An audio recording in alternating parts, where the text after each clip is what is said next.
अस्सलाम वालेकुम, welcome to vector spark. Hope you all are doing well. हम last lecture तक अपना चैप्टर नंबर 5 कंप्लीट कर चुके हैं, वर्क डन एंड एनर्जी। आज हम स्टार्ट कर रहे हैं chapter number 4, rotational motion and circular motion, जो बहुत इंपॉर्टेंट टॉपिक है।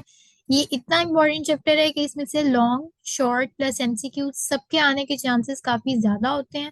और ये चैप्टर आई गेस आप लोगों को थोड़ा सा मुश्किल लगता है, सो आई थॉट कि मुझे ये चैप्टर भी कवर कर लेना चाहिए। सो इसके भी बैक टू बैक लेक्चर्स आते रहेंगे। आई होप आप लोगों को समझ आती रहेगी, और कोई भी कंफ्यूजन हो तो don't forget to ask me in comment section. So start करने से पहले आपको पता है, जो भी टॉपिक हम स्टार्ट करते हैं उससे पहले हम उसके मीनिंग्स देख लेते हैं सबसे पहले कि बेसिकली होता क्या है। सो रोटेशनल मोशन और सर्कुलर मोशन की अगर हम बात करते हैं तो ये आपके पास एक ऐसी टाइप ऑफ मोशन है ऑब्जेक्ट की, जिसमें आपके पास बॉडी रोटेट करती है या मूव करती है अबाउट इट्स एक्सिस। तो मोशन ऑफ अ बॉडी या object about its axis is called rotational motion. Motion of a body about its axis. अब आपको पता होना चाहिए एक्सिस क्या होता है। एक्सिस बेसिकली हम कंसीडर करते हैं आपके पास एक ऐसा जो है पाथ, या हम ऐसी इमेजिनरी लाइन कह लेते हैं, जो बेसिकली आपके पास क्या होती है, ऑब्जेक्ट की हम कंसीडर करते हैं एक्चुअली में नहीं होती। ये बेसिकली कोई भी इमेजिनरी लाइन है आपके पास, जो कि हम कह लेते हैं कि आपके पास फॉर एग्जांपल ये एक लाइन है और जो सेंटर से पास कर रही हो, ठीक है, इसे हम कहते हैं एक्सिस ऑफ रोटेशन। सो यहाँ पर आपके पास ये जो लाइन है जिसके इर्द गिर्द बॉडी रोटेट कर रही है, इसे हम कह देते हैं एक्सिस ऑफ रोटेशन। और ये जो एक्सिस ऑफ रोटेशन है ये इमेजिनरी होता है, ये कभी भी एग्जैक्टली ड्रॉन नहीं होता। ये हम खुद से इमेजिन करते हैं कि इस पॉइंट के इर्द गिर्द बॉडी रोटेट कर रही है, तो ये एक्चुअली में एग्जिस्ट नहीं करता, ये इमेजिनरी होता है। सो अगर हम देखें कि हमारे पास इसकी एग्जांपल, सो हम फैन की एग्जांपल ले सकते हैं। फैन एक रॉड के इर्द गिर्द रोटेट कर रहा होता है, सो वो रॉड उसका एक्सिस ऑफ रोटेशन है। अगर आप किसी भी ऑब्जेक्ट को रोटेट करता हुआ देखते हैं तो वो अबाउट इट्स एक्सिस रोटेट कर रही है। आप इसकी बेस्ट एग्जांपल ले सकते हैं अर्थ की एग्जांपल। अर्थ भी बेसिकली अपने एक्सिस के इर्द गिर्द रोटेट करती है। एक तो अर्थ आपके पास सन के इर्द गिर्द रोटेट कर रहा होता है ना, तो हम कहते हैं कि वो तो रोटेशन सन के इर्द गिर्द है, तो सन उसका एक्सिस है। लेकिन एक अर्थ रिवॉल्व रोटेट भी तो करता है अबाउट इट्स ओन एक्सिस, तो उसे हम कहते हैं एक्सिस ऑफ रोटेशन, जो बेसिकली इमेजिनरी होता है, ये एक्चुअली में एग्जिस्ट नहीं करता। अगर हम इसकी सेकंड डेफिनेशन देखें तो हम कह लेते हैं motion of a body in circular path. तो हम कह लेते हैं मोशन ऑफ ऑब्जेक्ट या motion of a body, motion of a body in circular path. अगर कोई भी ऑब्जेक्ट सर्कल में मूव कर रहा है, सर्कुलर पाथ, तो कोई भी ऑब्जेक्ट अगर सर्कल में मूव कर रहा है तब भी हम क्या कहते हैं कि वो जो ऑब्जेक्ट है वो रोटेशनल मोशन या सर्कुलर मोशन परफॉर्म कर रहा है। इसकी थर्ड और फॉरमोस्ट एग्जांपल आपके पास ये आ जाती है motion of a body at equi distant. तो ये इंपॉर्टेंट है, ये मैं आपको एक्सप्लेन कर देती हूँ इसका क्या मतलब है। पहले हम लिख लेते हैं motion of a body at equi distant. अब इक्वी डिस्टेंट का मतलब होता है कि हर पॉइंट से आपके पास जो ऑब्जेक्ट है उसका डिस्टेंस इक्वल है ना। मतलब हम देख लेते हैं इसे, तो point from a fixed point. अब ये फिक्स्ड पॉइंट आपके पास क्या है, ये बेसिकली हमारे पास एक्सिस ऑफ रोटेशन ही है, फ्रॉम अ फिक्स्ड पॉइंट। तो चलिए हम इस लास्ट डेफिनेशन को देख लेते हैं। इसमें हमारे पास ये है, आप कंसीडर करें ये आपके पास ऑब्जेक्ट है। अब देखें तो ये बेसिकली हमारे पास सेंटर से जो रेडियस है ये हर पॉइंट पे इक्वल आता है।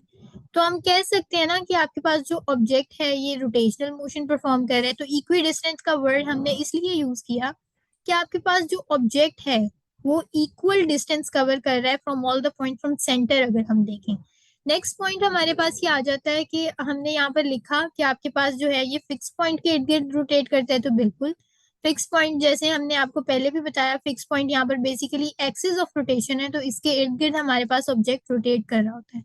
फर्स्ट डेफिनेशन पे अगर हम आए तो फर्स्ट डेफिनेशन आपके पास यही है कि motion of a body about its own axis. तो ये वही बात हो गई कि एक्सिस के इर्द गिर्द रोटेट कर रहा है।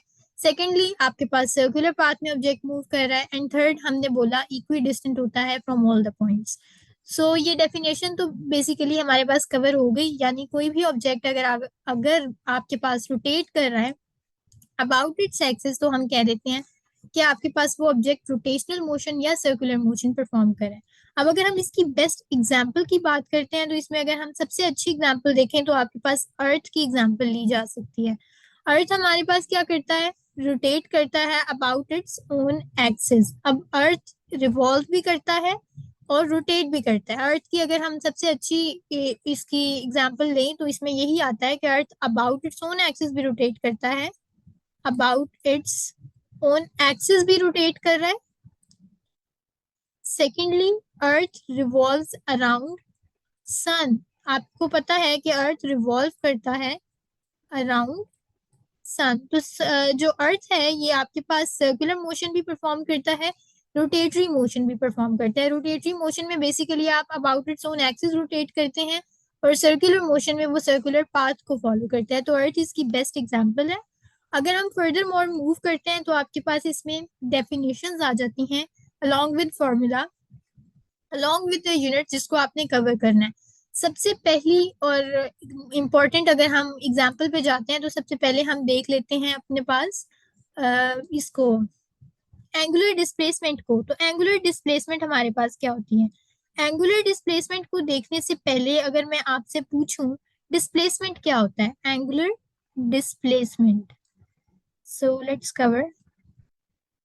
अगर हम देखें डिस्प्लेसमेंट क्या होती है, हम लीनियर डिस्प्लेसमेंट की बात करते हैं जो हम ट्रांसलेशनल मोशन में पढ़ चुके हैं। तो आपके पास डिस्प्लेसमेंट बेसिकली ऐसा मोशन होता है या ऑब्जेक्ट का जिसमें वो मूव करता है और कोई ना कोई डिस्टेंस कवर करता है, या हम कहते हैं चेंज इन पोजीशन होता है उस ऑब्जेक्ट का। क्या होता है? Change in position. अगर पोजीशन में चेंज आ जाए, कोई ना कोई डिस्प्लेसमेंट कवर हो जाए, डिस्टेंस कवर हो जाए, उसे हम कहते हैं डिस्प्लेसमेंट है। लीनियर डिस्प्लेसमेंट की बात हो रही है यहाँ पर। चेंज इन पोजीशन या जिसमें हम कह देते हैं कि आपके पास कोई ना कोई डिस्टेंस कवर किया है, या इसे हम शॉर्टेस्ट डिस्टेंस भी कहते हैं, शॉर्टेस्ट डिस्टेंस भी कहते हैं।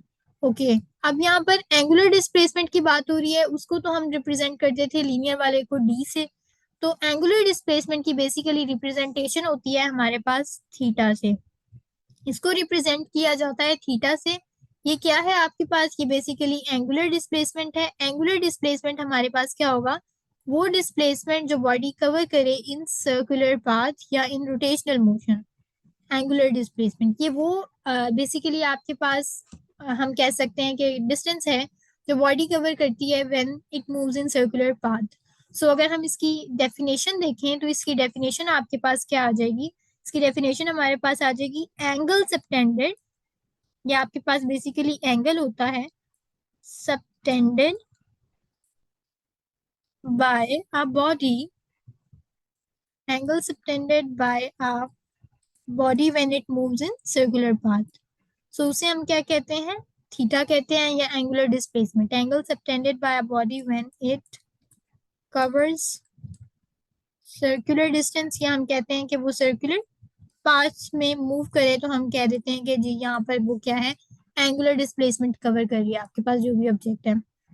अगर हम इसकी एग्जांपल देखें तो आपके पास क्या आ जाता है? आप बेसिकली इसमें हम कंसीडर कर लेते हैं कि आपके पास कोई भी ऑब्जेक्ट है जिसने सर्कुलर पाथ कवर किया है। तो पहले हम इसको ड्रॉ कर लेते हैं। अगर आपके पास कोई भी ऐसा ऑब्जेक्ट हो जिसने सर्कुलर पाथ कवर किया हो तो वहां पर हमारे पास क्या आ जाता है? Angular displacement. फॉर एग्जांपल आपके पास ऑब्जेक्ट जो है वो पहले इस ए पॉइंट पे था, हम इसको कह देते हैं ए। देन उसने कोई ना कोई डिस्प्लेसमेंट कवर किया और वो बी पॉइंट पे पहुंच गया। तो यहाँ पर देखें आपके पास एक एंगल बनता है between A and B point, और उस एंगल को बेसिकली हम थीटा कहते हैं, और यही आपके पास क्या है? एंगुलर डिस्प्लेसमेंट है। अब अगर हम इसको देखें, इसकी रिप्रेजेंटेशन तो हमने देख ली, इसको हम थीटा से रिप्रेजेंट करते हैं। तो एक बहुत इंपॉर्टेंट पॉइंट इसके बारे में कि ये डायमेंशन लेस क्वांटिटी है। This is dimension less quantity, यानी इसकी कोई भी डायमेंशन नहीं होती। डायमेंशन लेस क्वांटिटी, ये हमारे पास डायमेंशन लेस क्वांटिटी है, यानी कि इसकी आपके पास कोई भी डायमेंशन नहीं होती।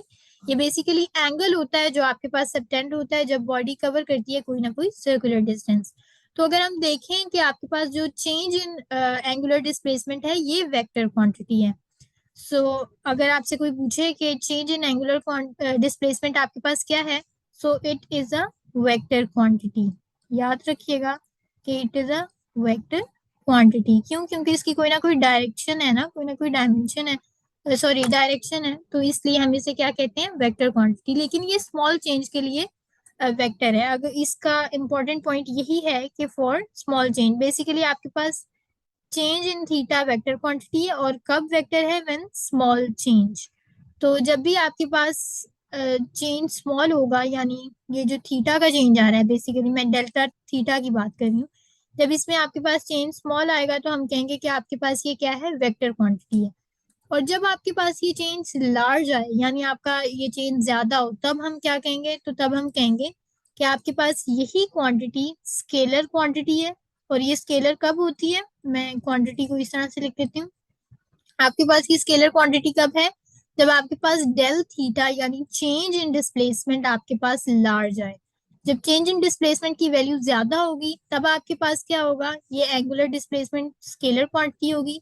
और जब चेंज इन डिस्प्लेसमेंट आपके पास स्मॉल क्वांटिटी होगी, तब हम कहेंगे कि आपके पास ये क्या है, एक वेक्टर क्वांटिटी है। तो आई होप इसकी आपको समझ आ गई होगी।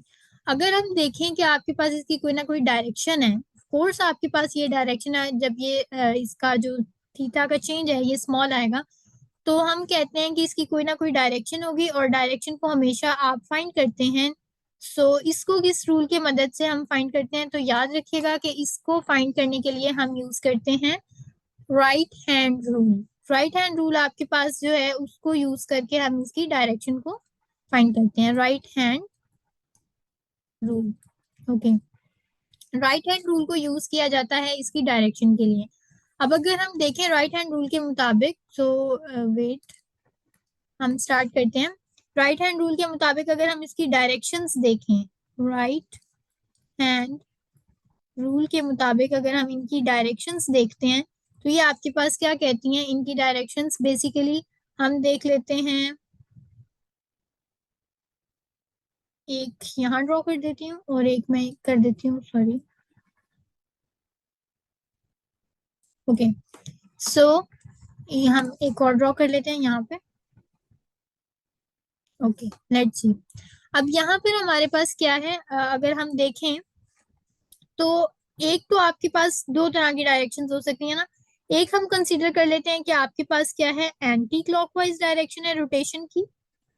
और एक हम कंसीडर कर लेते हैं हमारे पास क्या है, क्लॉकवाइज डायरेक्शन है बॉडी की रोटेशन की। अब दो तरह की रोटेशंस हैं और दो तरह की डायरेक्शंस आपके पास गिवन है। अब इसमें हमारे पास क्या आता है, इसमें हम कंसीडर करते हैं कि आपके पास जब एंटी क्लॉकवाइज बॉडी रोटेट करती है, तो यहाँ पर हमारे पास पॉजिटिव वैल्यू आती है, और नेगेटिव, सॉरी, क्लॉकवाइज में हमारे पास क्या आ जाएगी, फिर नेगेटिव वैल्यू आ जाएगी थीटा की। अब आपके पास यहाँ पर अगर हम ड्रॉ करें, तो ये आपके पास एक्सिस ऑफ रोटेशन आ जाता है, और यहाँ पर ये आपके पास एक्सिस ऑफ रोटेशन आ जाता है। अब ये आपके पास जो डायरेक्शन है ये एंटी क्लॉकवाइज है, यानी इस तरह से इसकी डायरेक्शन आपके पास आएगी। और क्योंकि ये क्लॉकवाइज है, तो इसकी डायरेक्शन आपके पास इस तरह से आ जाएगी। तो ये आपके पास था direction through right hand rule. तो यहाँ पर मैंने आपको सिर्फ ये बताया कि पॉजिटिव कब होगी और नेगेटिव कब होगी। तो ये इंपॉर्टेंट पॉइंट है, इसको देख लीजिएगा। नेक्स्ट अगर हम देखें, तो नेक्स्ट हमारे पास है इसके यूनिट्स, और ये एक इम्पॉर्टेंट पॉइंट है, इसके यूनिट्स पूछे जाते हैं। इसको ध्यान से देख लीजिएगा, यूनिट्स ऑफ एंगुलर मोमेंटम। अगर हम देखें यूनिट्स ऑफ एंगुलर मोमेंटम, तो बेसिकली आपके पास यूनिट्स आते हैं तीन, और वो तीन कौन कौन से यूनिट्स हैं।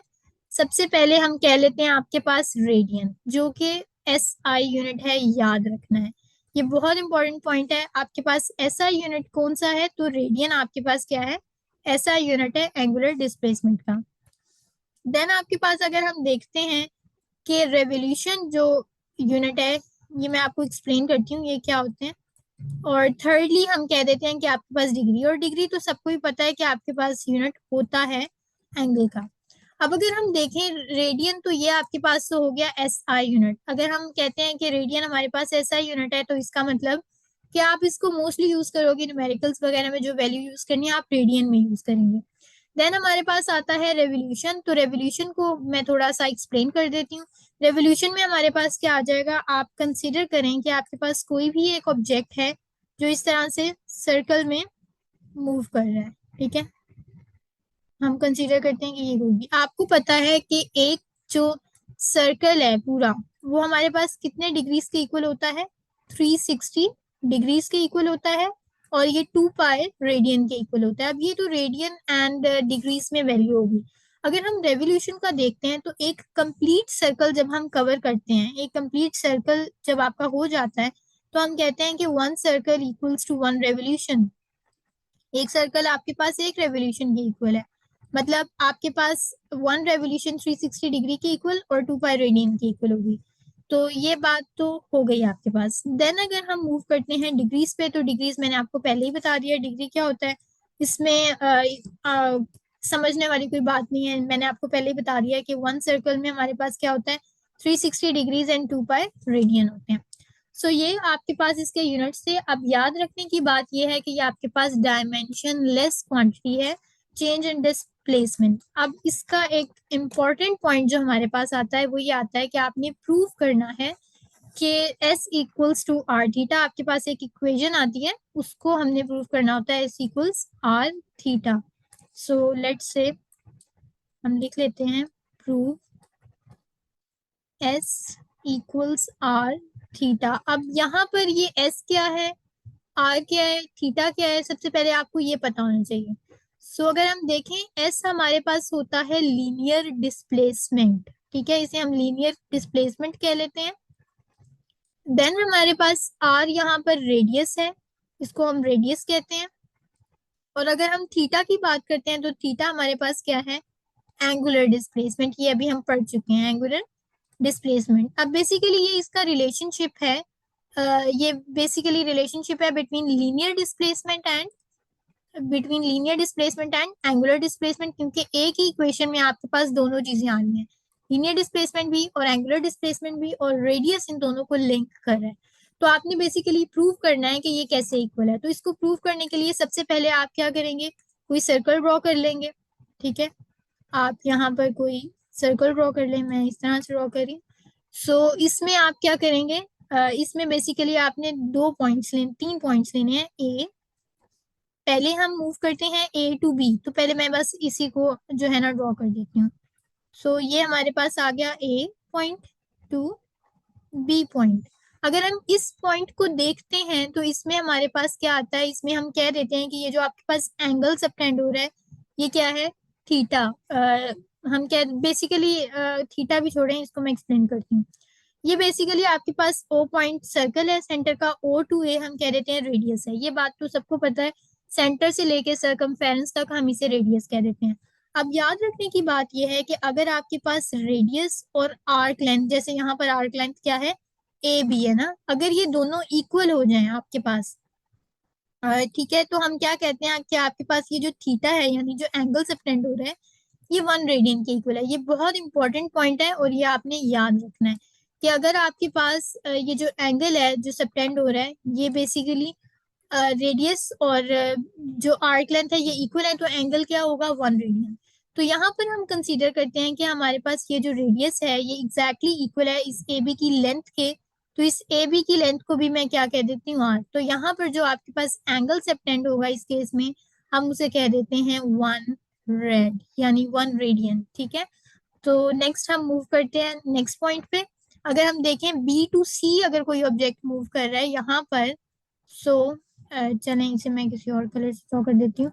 अगर हम कंसीडर करते हैं कि आपके पास बी टू सी कोई ऑब्जेक्ट मूव किया है, सो यहाँ पर भी कोई ना कोई एंगल सबटेंड होगा फ्रॉम ए। तो इस एंगल को हम क्या कह देते हैं, थीटा कह देते हैं, क्योंकि इसकी लेंथ हमें नहीं पता, हम सी पॉइंट तक मूव किए हैं। अब अकॉर्डिंग टू एलिमेंट्री ज्योमेट्री, अगर हम बेसिक रूल्स देखते हैं तो एलिमेंट्री ज्योमेट्री के मुताबिक हम क्या कह सकते हैं, so let's write according to elementary geometry. ये आपके पास शॉर्ट के लिए बहुत इंपॉर्टेंट क्वेश्चन है। अकॉर्डिंग टू एलिमेंट्री ज्योमेट्री हम कह देते हैं कि हमारे पास जो सॉरी, लेट्स राइट इट, ठीक है।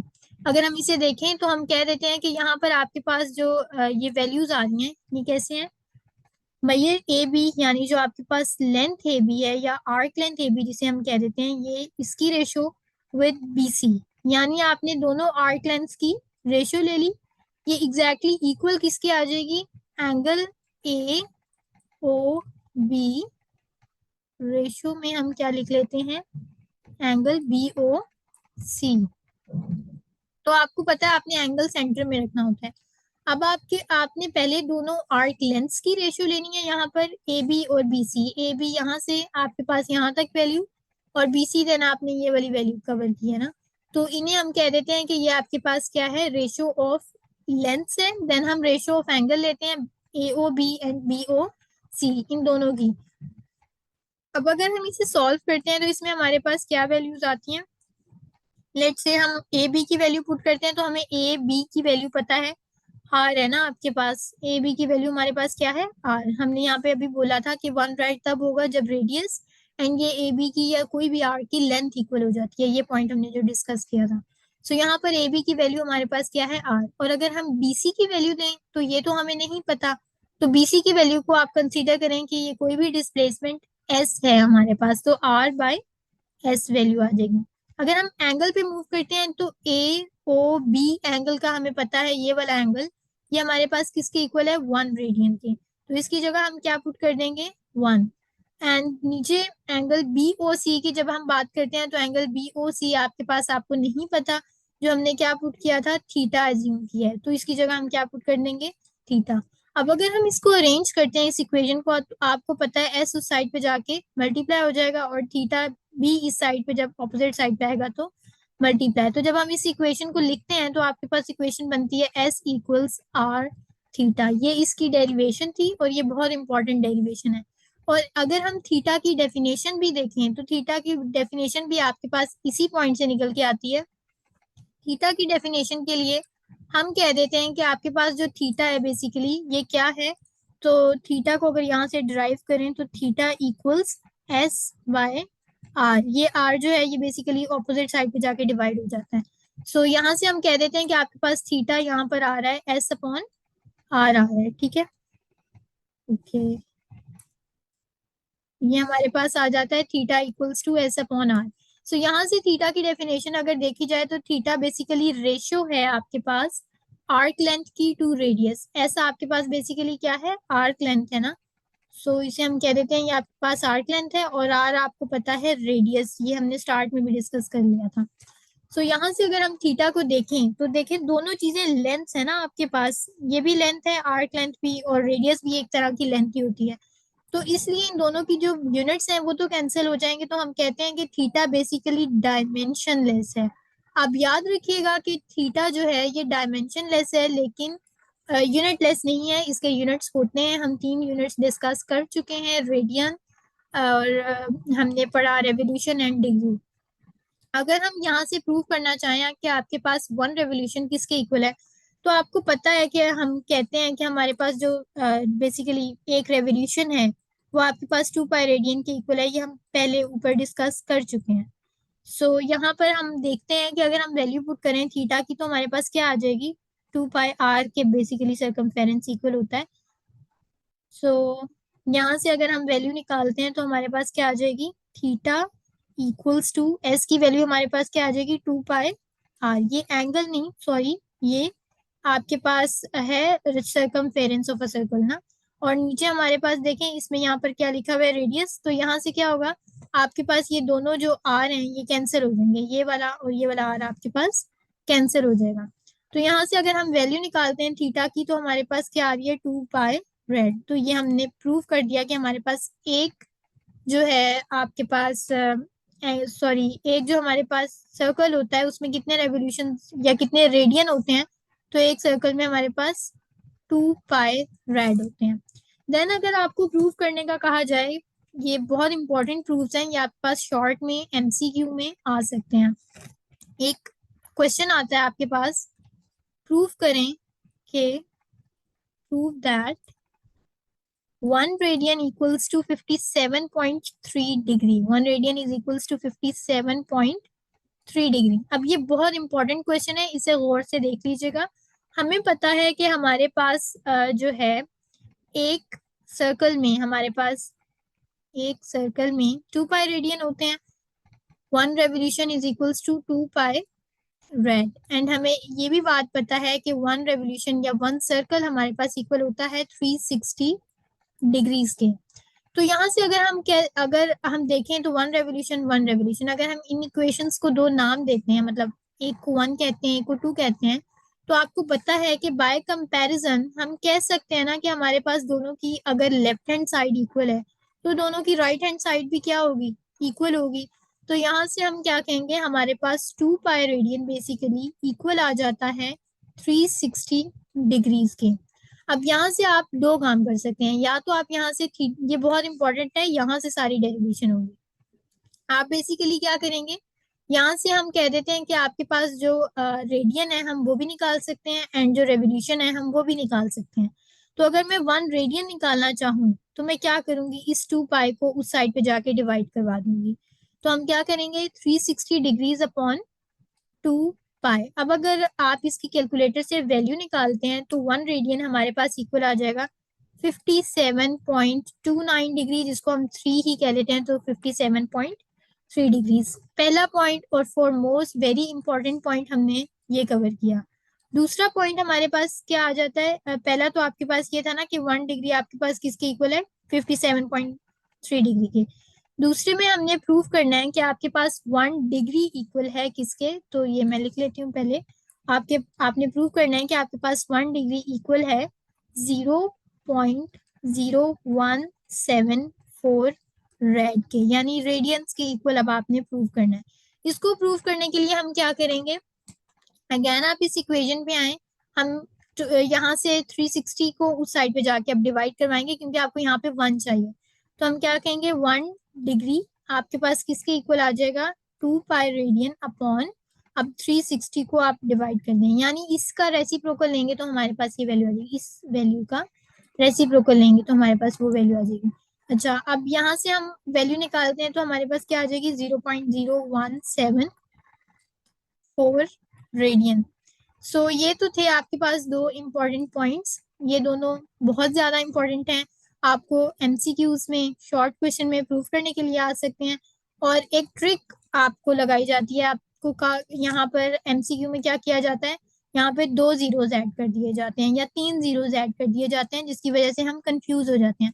तो याद रखिएगा कि ये वाली वैल्यू गलत है, ये वैल्यू आपने नहीं चूज करनी, इसमें 2 जीरोज हैं। बेसिकली वैल्यू सेम रखते हैं, जीरोज को ऐड या सब्ट्रैक्ट कर देते हैं, जिसकी वजह से हम कंफ्यूज हो जाते हैं। तो ये वैल्यू आपने नहीं देखनी, ये गलत है। आपके पास ये वाली वैल्यू ठीक है जिसमें 1 जीरो आ रहा है। सो ये आपने प्रूव कर दिया। अब ये बहुत इंपॉर्टेंट क्वेश्चंस थे, यहाँ से MCQs, short questions, long question कुछ भी पूछा जा सकता है, तो इसको ध्यान से देख लीजिएगा। ये पहला लेक्चर था, आई होप आपको इसकी समझ आ गई होगी। अब नेक्स्ट लेक्चर में हम इससे आगे वाला टॉपिक स्टार्ट करेंगे, वेलोसिटी में और एक्सेलरेशन, ये चीजें कवर करेंगे। इसमें अगर मैं लास्ट में आपसे एक क्वेश्चन पूछती हूँ, तो अगर हम इन्हीं फॉर्मूलाज को यूज करते हुए एक क्वेश्चन कवर कर लें, तो हम यहीं पे एक क्वेश्चन लिख लेते हैं। Let me write it. आपके पास क्वेश्चन है कि if you have radius equals 20 metre and the angle given to you is 8.4 degree, then आपके पास डिस्प्लेसमेंट कितनी कवर करेगा ऑब्जेक्ट। ठीक है, अब यहाँ पर उन्होंने आपको रेडियस भी बता दिया है, एंगल भी बता दिया है और डिस्टेंस आपने फाइंड करना है। तो याद रखिएगा, बहुत सारे स्टूडेंट्स क्या करेंगे, direct S equals r theta put करेंगे और वैल्यू निकाल लेंगे, तो वो वैल्यू आपके पास आएगी गलत। अब वो वैल्यू गलत क्यों आएगी, तो उसके लिए जो बहुत इंपॉर्टेंट पॉइंट है वो ये है कि ये जो आपके पास यहाँ पर थीटा गिवन है ये डिग्रीज में गिवन है। So first convert this degree into radian. सबसे पहले हमने क्या करना है, इस डिग्री को रेडियन में कन्वर्ट करना है, फिर आप एस इक्वल्स आर थीटा में जब थीटा पुट करेंगे तो आपके पास आंसर ठीक आएगा। इसका आंसर आपके पास मैं आपको बता देती हूँ, आंसर इसमें आपके पास आ जाएगा 10 मीटर्स। अब आपका काम ये है कि आपने इसे कैलकुलेट करना है। तो डिग्री टू रेडियन जाने के लिए हम क्या करते हैं, तो वो आपने देख लेना है उसके अकॉर्डिंग। ठीक है, और आंसर मैंने आपको बता दिया है, तो इसके अकॉर्डिंग आपने अब मुझे ये फाइंड करके कमेंट सेक्शन में बताना है कि यू हैव डन इट। ये तो था लास्ट क्वेश्चन जो मैंने आपको सॉल्व करवा दिया। इसी तरह से एमसीक्यूज, शॉर्ट क्वेश्चंस कुछ भी आ सकते हैं। तो ये चैप्टर बहुत इंपॉर्टेंट है, इसे बहुत ध्यान से देखिएगा और इसका एक एक पॉइंट बहुत क्रिटिकल, बहुत इंपॉर्टेंट है। आई होप आपको समझ आई होगी। कुछ भी नहीं समझ आया तो you can ask me in comment section, I will answer you इंशाल्लाह। मिलते हैं नेक्स्ट लेक्चर में जिसमें हम एंगुलर वेलोसिटी कवर करेंगे। तब तक के लिए अल्लाह हाफिज, टेक केयर।